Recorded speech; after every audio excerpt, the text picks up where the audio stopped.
Let's now take a look at an example. We want to design a BJT circuit using that single base resistor biasing scheme we saw in the previous video. And we want this circuit to have an ICQ value of 1 milliamp, a VCEQ value of 6 volts, while using a VCC of 12 volts. We're also told that we have a nominal beta of 100 and a nominal VBE on of 0.7. So a couple things I want to point out about this problem statement before we move on to solving. First of all, we notice that a couple of our parameters here have this Q subscript.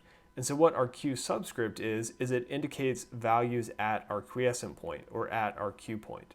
And so because of that, it only relates DC values. So we're only going to have Q in the subscript for our DC values. So for instance, ICQ indicates our collector current at the quiescent point.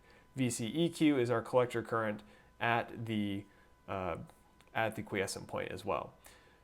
The other thing that I want to mention just to make sure everybody's on the same page is what does it mean when we have this word nominal?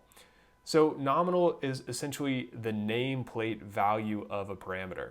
So if we say we have a nominal value of beta equals 100, that means we ordered this part or we have this part, we're looking at it, we're looking at the data sheet, it says beta equals 100. If we were to actually run some test on this and calculate a beta value, we might find that the beta value varies from that 100. So again, nominal basically means we just have a nameplate value of in this case, beta or VBE on. Okay, so with that, all that sort of extra stuff out of the way, let's move on to designing this single base resistor biasing circuit. So of course we're going to use the same structure that we saw in the previous video, but now because we're dealing with just the DC analysis, so we're dealing with just the biasing circuit, and so I don't have the word biasing written up there, but we're basically looking at how do we bias our BJT. We can get rid of this AC part in our coupling capacitor because we're not going to be dealing with that. And so the basic approach we're going to take in general for our amplifier circuits is we're going to say, let's do our DC analysis and get the appropriate Q point. Once we have our appropriate Q point, we can then do our AC analysis. And that's what we're going to come back and focus on in our next unit, our AC analysis. So for now, though, we're going to focus on our DC analysis. So we have ICQ, we have IBQ, and so I'm just changing my notation because we no longer have the AC component to consider. We're only looking at the DC circuit.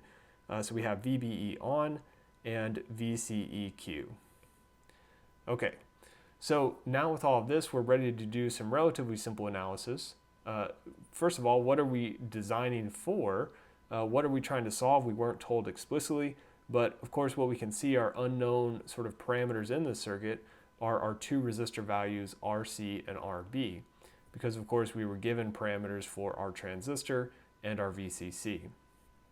So what we can do is we can do a KVL on sort of the right side of our circuit here, and we can find a value for RC. So let's go ahead and do that. We can say that our resistor RC is equal to the voltage across RC, which is VCC minus VCEQ at the Q point, divided by the current through it, which is our ICQ. And all of those values were given in the problem statement, so we have 12 for VCC, 6 for VCEQ, and 1 milliamp for our ICQ.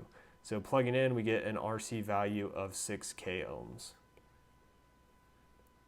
Same sort of idea for our base resistor. Now we're going to be looking at the left side, but still doing KVL. And so doing that, we can find our base resistor, RB, is going to be equal to VCC minus VBE on divided by the current IBQ.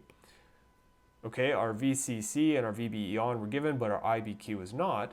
So what we need to do is figure that out from using our IBQ equals ICQ divided by beta relationship.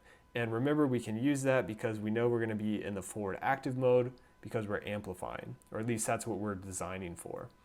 So plugging in our values, if our ICQ, we want that to be 1 milliamp, our nominal beta value is 100, we get that this is 10 microamps.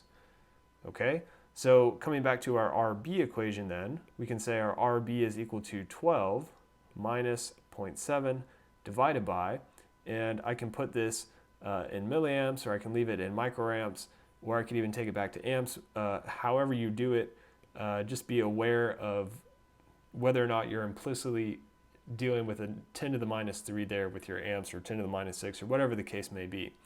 In this case, if we plug in, you should get a result for RB of 1.13 mega ohms.